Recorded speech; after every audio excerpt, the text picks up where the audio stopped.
Contact extraterrestre avec la planète Ingstria. Vidéo exposant en résumé le contact extraterrestre avec Ingstria près de la constellation d'Andromède, dont le contenu complet est à retrouver dans un article écrit du site contactstellaire.fr. Sommaire de la partie 2.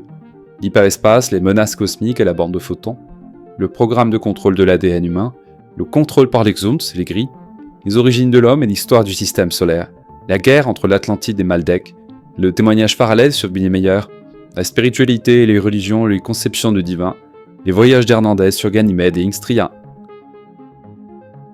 Partie 2. L'IA explique à Hernandez que l'univers est une immense spirale, où les galaxies, parfois superposées, forment des niveaux parallèles et se repoussent mutuellement par leur champ magnétique, préservant ainsi leur espace et leur individualité. Autour de chaque planète existent d'énormes réseaux d'énergie. Elle précise que la maîtrise de l'hyperespace, encore inconnue des humains, permettrait de comprendre la vitesse de leur vaisseau. Les déplacements interstellaires se font en exploitant leur propre champ magnétique, des gaz énergétiques naturels comme l'hydrogène et l'oxygène, et surtout ces réseaux d'énergie, qui réduisent le frottement et préviennent la désintégration dans l'espace. Ce système assure aussi une protection contre les germes et bactéries d'autres mondes. Elle ajoute que toutes les civilisations ne maîtrisent pas l'hyperespace et qu'une mauvaise gestion des énergies naturelles peut altérer le métabolisme des êtres vivants à bord. La conception des vaisseaux exige donc des métaux adaptés, non repoussés par les forces de l'univers. Les siens sont fabriqués à partir d'hydrogène et d'oxygène sous forme solide, ce qui optimise leur résistance et leur performance. Note: cela rappelle que plusieurs civilisations extraterrestres, comme celles de Koldas, Kermer, Yarga, Clarion, Corendor, Méthode et les Pléiadiens de Billy Meyer et d'autres, décrivent l'utilisation du magnétisme pour se propulser en subluminique, ainsi que l'existence d'un réseau de courants magnétiques reliant les corps célestes. L'antigravité serait en réalité une forme de magnétisme encore incomprise des humains. Les civilisations les plus avancées utilisent l'hyperespace, un état où la matière est dématérialisée au-delà de la barrière de la vitesse de la lumière, permettant des vitesses des centaines à des milliards de fois supérieures à la lumière. C'est le seul moyen de dépasser cette limite de la lumière, selon ces races. Certaines, comme Koldas, combinent propulsion magnétique et courant magnétique pour atteindre l'hyperespace ensuite, tandis que d'autres, comme Yarga ou Clermer, savent uniquement se déplacer en système de propulsion magnétique et connaissent les principes de l'hyperespace mais doivent emprunter des vaisseaux d'alliés pour l'utiliser, car leur propre technologie ne leur permet pas. Méthode considère cette vitesse limite comme une frontière vibratoire menant à d'autres zones dimensionnelles, et les Pléiadiens de Billy Meyer affirment aussi voyager rapidement vers de lointaines galaxies grâce à l'hyperespace. Concernant le contact avec nous, l'IA détaille les menaces pesant sur la Terre. La prolifération incontrôlée des armes chimiques et nucléaires, capables de provoquer des dégâts irréversibles sur l'ADN, la santé et l'environnement. L'attraction, par ces particules chargées dues à l'activité nucléaire, de nuages cosmiques dangereux vers la Terre. Et surtout, l'approche d'une bande de photons, dont le contact, déjà survenu il y a des millénaires, pourrait causer des transformations organiques destructrices à l'échelle planétaire. Cette bande de photons est une ceinture énergétique, invisible et potentiellement létale, qui affecterait l'ensemble du système solaire et commencerait à se manifester vers 2024-2025, selon ses prédictions de 1978. Elle affirme que certaines civilisations, par le passé, ont survécu à ce phénomène en construisant des abris souterrains ou sous-marins, et que la Terre, riche en diversité génétique, pourrait servir de base de réimplantation de vie déplacée. D'autre part, l'IA explique la raison du contact. Aider l'humanité à rattraper un retard de 25 000 ans dans son développement, causé par une altération génétique, opérée par une race venue dominer l'Homo sapiens. Selon elle, toutes les races humaines ont une origine cosmique, et des groupes extraterrestres apparentés guident leurs descendants terrestres pour réactiver leur ADN originel. Depuis 1950, l'évolution scientifique et technologique est volontairement accélérée pour préparer la génération actuelle à intégrer un savoir universel et à assumer une place harmonieuse dans le cosmos. Elle insiste sur la nécessité d'un équilibre entre progrès technique et maturité morale, afin d'éviter que les avancées ne soient détournées à des fins destructrices et pour permettre à la Terre de retrouver son équilibre énergétique. L'IA a fait de nombreuses prédictions politiques et de catastrophes naturelles avec précision, qui se sont révélées exactes pour Hernandez qui en a vu la réalisation. Comme la mort de Sadat, la tentative d'assassinat de Reagan, le décès de Brejnev et d'Andropov, l'attentat contre le pape, des inondations, des séismes, etc. Alors, Hernandez l'écoute avec attention, tant l'IA avertit que la Terre fait face à un danger majeur venant d'espace, une race extraterrestre appelée par elle Xums, identifiée dans une version ultérieure du livre par Zita comme les gris, mais c'est son interprétation, cela pourrait être des reptiliens plutôt. Les Xums étudient et exploitent l'humanité depuis des millénaires. Présents sur notre planète depuis plus de 6000 ans, ils ont impressionné les civilisations anciennes par leur taille et leur technologie. Puis, ont lentement conditionné les humains à la soumission. Dépourvus d'émotions, ils considèrent l'humanité comme une ressource à exploiter et utilisent des procédés chimiques et psychologiques pour provoquer division et conflits internes dans le but de transformer la Terre en base stratégique. Ces êtres possèdent une avance scientifique sur nous, estimée à plus de 3 millénaires, et des armes inconnues sur Terre, capables par exemple d'exploiter les atomes d'hydrogène présents dans le corps humain pour les faire exploser s'ils voulaient un jour se débarrasser de nous. Leur stratégie consiste à favoriser les tensions mondiales pour attaquer au moment où les nations seront occupées à s'affronter. D'après l'IA, ils influencent déjà la planète depuis 1914, orientant son autodestruction. Des contacts et incidents concrets existent. Crash d'un vaisseau en Russie en 1973. Récupération de corps extraterrestres aux États-Unis, en Australie et en Afrique du Sud, souvent dans le cadre d'accords secrets, notamment un échange de technologies contre des expérimentations humaines avec les États-Unis. Les civilisations alliées refusent d'intervenir militairement, car un affrontement sur Terre détruirait la planète, si les Xums décidaient de faire détonner l'hydrogène de la planète par exemple. Elles privilégient le conseil, l'inspiration scientifique et l'observation, mais seulement si l'humanité parvient à s'unir. L'IA souligne que la paix intérieure, la coopération internationale et le partage des connaissances sont indispensables pour se préparer. Elle recommande aussi de développer la télépathie afin de solliciter l'aide d'ancêtres extraterrestres et de civilisations amicales, et évoque même une mesure défensive, la neutralisation des armes nucléaires par leur congélation extrême, car l'usage du nucléaire par nous est un des plans de notre autodestruction. Enfin, d'autres civilisations avancées, comme celle de Mu, d'Alès, Sian, étudient le degré de dangerosité de l'humanité pour déterminer si un sauvetage partiel est envisageable. Beaucoup craignent que la violence et l'instabilité humaine ne perturbent l'équilibre interstellaire. Une invasion des Xums serait d'autant plus redoutable que leur préparation inclut un conditionnement psychologique à grande échelle, rendant l'acceptation de leur domination presque inévitable. L'IA affirme que les ancêtres de l'homme ne sont pas originaires de la Terre, mais d'un monde lointain situé au-delà d'un monde appelé Sion, dans la même galaxie. Cette civilisation, physiquement et spirituellement avancée, maîtrisait d'immenses connaissances, mais son orgueil et ses ambitions de domination provoquèrent une guerre interstellaire d'une ampleur catastrophique. L'utilisation d'armes dévastatrices entraîna de lourdes pertes, des mutations profondes de l'ADN et une dégénérescence physique et mentale. Les grandes civilisations venues secourir les survivants constatèrent la disparition des esprits les plus brillants et décidèrent de limiter les capacités de la race humaine pour freiner cette pulsion destructrice. Il y a longtemps, le jour sur Terre durait 12 heures.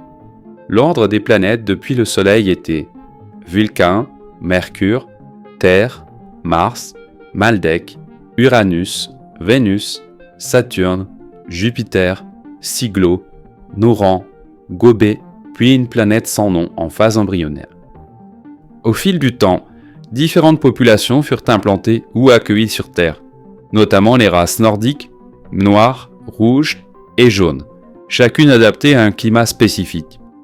La planète elle-même avait été préparée par des civilisations avancées, issues notamment de réfugiés de la planète Malbec et d'Antares, après des cataclysmes cosmiques ayant bouleversé le système solaire et modifié son alignement planétaire. 12 races colonisèrent la Terre, y introduisant végétation et agriculture. Mais les rivalités, guerres et refus de partager le savoir menèrent à de nouveaux effondrements civilisationnels. Certaines civilisations se réfugièrent dans les océans ou shootèrent. D'autres quittèrent la planète, laissant derrière elles des populations livrées à la famine, aux maladies, puis à la sauvagerie et au cannibalisme. À plusieurs reprises, la Terre se vida presque totalement de sa vie organisée jusqu'à redevenir un monde aride.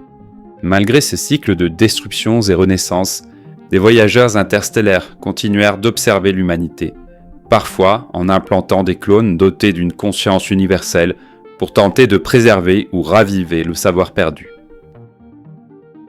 L'IA raconte que l'Atlantide fut initialement fondée par des immigrants d'Antares, qui avaient fui une catastrophe dans leur système et colonisé la Terre. Connue sous le nom d'Atlantis, cette civilisation avancée inscrivit ses chroniques sur tablette, mais ses descendants rejetèrent plus tard d'autres migrants venus du même peuple, provoquant des conflits vers 12 000 avant Jésus-Christ. Les Atlantes établirent une super civilisation scientifique, à l'origine du peuple des Mayas et des Égyptiens, avec de grandes connaissances en astronomie, génétique et médecine. Les Mayas partirent pour Vénus après des affrontements. Maldek était une planète colonisée par des rescapés de Sion ayant une super science. L'IA raconte qu'il y eut des frictions et une scission de scientifiques issus de la planète Maldek. Certains sont allés rejoindre l'Atlantide sur Terre. Cherchant à avoir une supériorité sur Maldek, ils développèrent une arme à antimatière et anti-énergie, capable de détruire non seulement la matière, mais aussi l'énergie psychique et spirituelle des êtres vivants, une technologie strictement interdite par les lois intergalactiques. Utilisant cette arme, ils cherchaient la domination totale du système solaire. Maldek tenta de s'y opposer, craignant les risques pour la stabilité planétaire, mais les Atlantes refusèrent d'abandonner leur projet. Maldek déclara la guerre, car les Terriens n'abandonnaient pas leur arme, cachée sous une énorme pyramide. La guerre dura 1 an. D'autres civilisations stellaires finirent par s'impliquer aussi. L'Atlantide utilisa l'arme contre Maldek, ce qui détruisit une partie de son champ magnétique, lui faisant perdre son orbite. En réponse, un tir de Maldek d'un rayon d'énergie en direction de l'arme de l'Atlantide, afin de déstabiliser son noyau dont il connaissait le fonctionnement, entraîna l'activation incontrôlée de l'arme au sein même de l'Atlantide, entraînant la submersion de la cité et la fracture du continent unique. L'Atlantide sombra en une nuit, emportant une technologie avancée. Maldek perdit ensuite son orbite et finit par se disloquer après des collisions avec Mars, Jupiter et la Terre, ces débris formant la ceinture d'astéroïdes actuelle.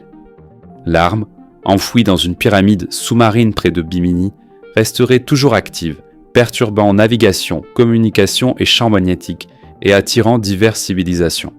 Selon l'IA, seule une civilisation extrêmement avancée pourrait la neutraliser sans provoquer de catastrophe planétaire. Sur Terre, les survivants se dispersèrent après la destruction de l'Atlantide. Certains en Égypte, considérés comme le centre de la Terre, où ils construisirent de grandes pyramides avec l'aide de Vénusiens et d'êtres bleus d'une autre dimension, destinés à capter et réguler l'énergie terrestre. Au fil des millénaires, les migrations, les catastrophes naturelles et les changements de polarité ont remodelé la planète. Des cataclysmes engloutirent des terres atlantes et inondèrent l'Égypte. Les pyramides furent parfois reconstruites pour retrouver un alignement magnétique optimal. L'IA souligne que la Terre, malgré son potentiel de paradis, a été marquée par les guerres, les égoïsmes et les destructions, empêchant l'amour et la compréhension d'y prospérer. Pour l'IA, la survie et l'élévation de l'humanité passent par la maîtrise de ses instincts destructeurs, la réactivation des potentialités de son ADN originel et la reconquête progressive des connaissances universelles, tout en respectant le droit fondamental à la vie que toutes les grandes civilisations reconnaissent. À Chicago pour un colloque, et sur impulsion télépathique d'idées, Hernandez rencontre Thomas Haskins, un autre contacté extraterrestre, en contact avec un être nommé Amil, originaire d'une planète qu'Amil lui dit être nommée Ainstria. Hernandez a reconnu le nom de la planète Ingstria de l'IA. Il n'y a jamais eu d'orthographe donnée, c'est phonétique.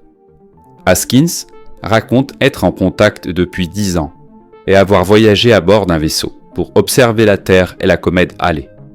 Selon Amil, les comètes libèrent des gaz et particules dangereux qui peuvent contaminer l'atmosphère terrestre, les sols et l'eau, affectant une grande partie de la population.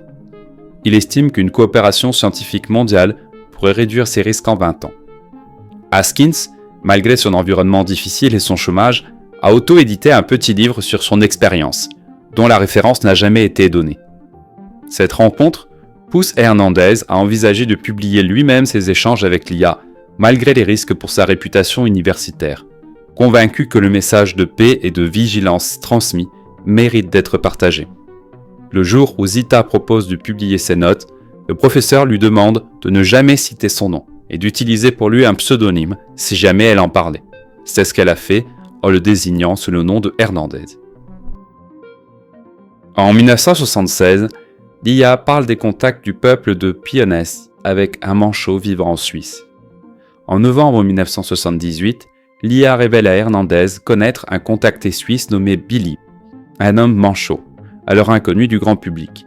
Selon elle, Billy est en lien avec des extraterrestres des Pléiades qui lui ont permis de photographier et filmer leur vaisseau, de voyager à bord et de recevoir un échantillon d'un métal auto-réparant issu de leur vaisseau.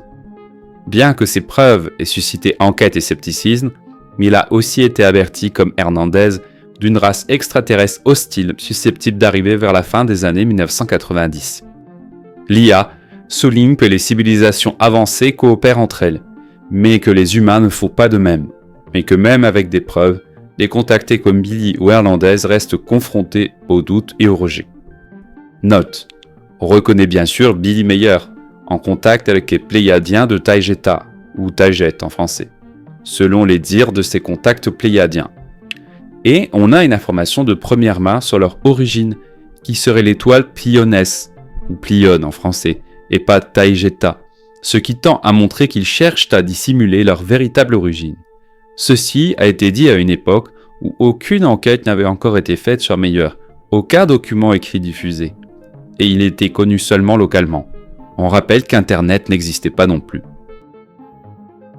En 1975, l'IA a expliqué à Hernandez que de nombreuses croyances religieuses humaines proviennent d'anciennes visites extraterrestres, mal interprétées comme divines par des peuples qui ne comprenaient pas la technologie et la capacité de ces visiteurs. Ces récits, déformés au fil du temps, sont devenus des mythes et dogmes, alimentant divisions et conflits. Les civilisations avancées, dit-elle, respectent strictement la vie et ne mentent pas. Mais sur Terre, l'ignorance et la manipulation des masses ont obscurci les messages originels. Concernant Dieu, l'IA affirme qu'il existe bien, non comme figure anthropomorphique, mais comme la plus puissante force bioélectromagnétique de l'univers, à l'origine et au contrôle de toute vie et de tout mouvement. La mort serait un simple état vibratoire de repos.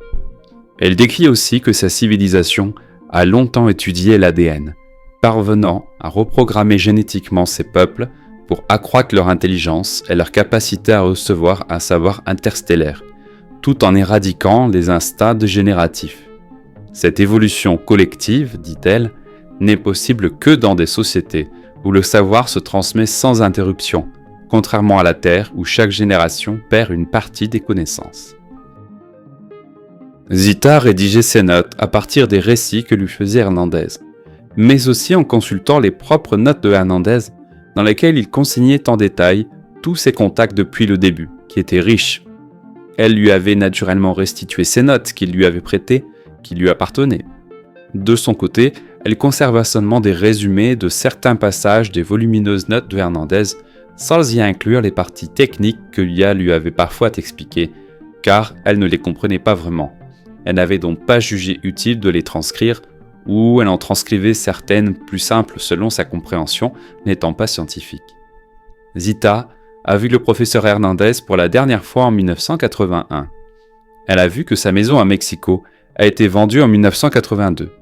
Selon le témoignage recueilli par Zita Rodriguez, Hernandez avait été hospitalisé en 1982 pour une brûlure mystérieuse au genou, qu'il expliquait à l'hôpital être survenue en descendant d'un vaisseau extraterrestre. On se demande pourquoi il en a parlé là-bas. Interné ensuite en psychiatrie à cause de ses propos pendant 4 mois, il affirma là-bas y être surveillé pour l'empêcher de révéler ses expériences. Toutes ces informations proviennent de la femme de Hernandez qui les donnera dans une entrevue avec Zita qui aura lieu bien plus tard après la disparition actée de Hernandez. Moins de 2 ans plus tard, Hernandez disparut à Cuautla où il avait une résidence secondaire, sans laisser de signe, vu pour la dernière fois lisant un journal dans un parc, selon sa femme. Sa femme nia tout lien avec les ovnis, refusant de fournir documents ou aide. Zita, malgré l'hostilité et les obstacles, décide de poursuivre ses recherches à ses frais. Toute l'enquête est rendue difficile par la disparition mystérieuse du professeur Hernandez, principal témoin direct des contacts avec l'IA, et la perte de toutes les notes de Hernandez, à cause du refus de coopération de sa femme pour les lui donner. La femme de Hernandez était soupçonnée par la police dans la disparition, mais jamais inculpée faute de corps. Elle avait lu les notes et était persuadée que son mari avait une relation amoureuse avec cette Lia, qui était pour elle une simple terrienne, et l'histoire extraterrestre était factice à ses yeux. Les enfants, tenus à l'écart, n'ont pas pu être interrogés. Selon Zita, la disparition du professeur Hernandez remonte à 1983, année où il serait parti pour un voyage spatial de 2 ans. En effet, en 1985, Hernandez aurait envoyé un manuscrit à Zita, par l'intermédiaire d'une femme qui, ignorant l'adresse de Zita à ce moment-là, ne le lui remit qu'en 1993. L'enveloppe, simple et écrite en manuscrit à la hâte, contenait plusieurs pages ordinaires écrites au stylo, dont Zita reconnut immédiatement l'écriture de Hernandez. Ce texte renfermait le récit extraordinaire de son voyage à travers l'univers. Voici ce récit. En 1983, Dia propose au professeur Hernandez un voyage interstellaire.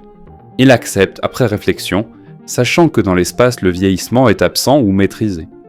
À bord du vaisseau mère et de navettes d'exploration, il découvre un univers d'harmonie, où tout est interconnecté, sans vide absolu, et où diverses civilisations coopèrent pour préserver la vie. Il rencontre des êtres d'apparence très variés, visite une base lunaire dotée d'une atmosphère artificielle et observe comment l'eau et la nourriture y sont produites naturellement. Les voyages utilisent des routes d'énergie reliant les planètes, sans besoin de carburant. Hernandez décrit le confort de l'uniforme fourni, la technologie de navigation, l'hyperespace et la beauté des lumières cosmiques. Il raconte qu'après un long voyage dans divers lieux de l'espace, avec l'IA et son équipage, ils sont de retour dans le système solaire et se rendent dans une base sur Ganymède, lune de Jupiter, dotée d'une atmosphère artificielle. Il y découvre un zoo intergalactique où des espèces venues de mondes variés vivent dans des micro-habitats adaptés. Certaines, d'apparence animale, sont en réalité très intelligentes, comme un grand oiseau lumineux qui communique avec lui par télépathie et image mentale. Sur place, se tient un congrès de représentants de nombreuses civilisations, discutant de sujets tels que les collisions planétaires, les anomalies orbitales ou la menace de races prédatrices. Les échanges se font télépathiquement, et Hernandez s'habitue peu à peu à ce mode de communication. Il rencontre aussi 2 humains, Jean et Denis, installés là depuis 35 ans sans avoir vieilli, qui lui expliquent avoir fui les guerres sur Terre et voyagé dans l'espace. Durant son séjour sur Ganymède d'environ 2 mois, Hernandez visite les lieux, observe les jardins et découvre la diversité des races présentes, certaines humanoïdes, d'autres à l'apparence animale, toutes cohabitant harmonieusement. Il apprend que chaque planète habitée possède un code et un symbole reflétant son évolution. Celui de la Terre étant lié à la forme des pyramides et à son origine civilisationnelle. Ganymède sert de point de rencontre scientifique et diplomatique pour l'échange de connaissances et la protection des espèces. Hernandez ressent une paix profonde mêlée à une nostalgie passagère pour la Terre. L'IA l'informe finalement que leur prochain voyage sera vers sa planète, dans la constellation d'Andromède, sans préciser le moment exact du départ. Hernandez poursuit son voyage spatial avec l'IA et son équipage, quittant Ganymède pour traverser le système solaire. Après avoir observé les anneaux de Saturne, composés de particules uniformes issues d'une ancienne planète détruite, ils font escale sur Squazat, planète inconnue de notre système solaire située au-delà de Pluton. L'IA explique à Hernandez que notre système possède 12 planètes principales et non pas 9 comme nous le pensons. Ce monde, baigné d'une lumière automnale, abrite une civilisation pacifique se nourrissant d'énergie solaire, vivant en parfaite harmonie avec son environnement. Puis, le vaisseau atteint Ixtria, la planète d'origine de l'IA, située dans la constellation d'Andromède. À l'arrivée, Hernandez découvre une ville fonctionnelle et technologiquement avancée, sans monnaie, où les habitants utilisent des dispositifs de stabilisation d'énergie individuelle, intégrés au mur des rues, qu'ils touchent pour se relaxer et s'harmoniser aux besoins.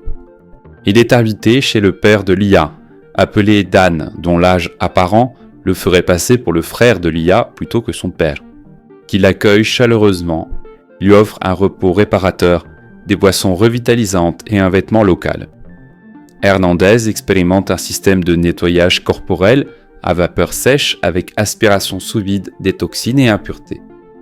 Le lendemain, il part en promenade avec Dan, à bord d'un petit vaisseau biplace piloté uniquement par la pensée, poursuivant ainsi son immersion dans la culture et les merveilles de ce monde. Hernandez est conduit par Dan, dans un immense laboratoire cristallin, abritant une vaste archive génétique.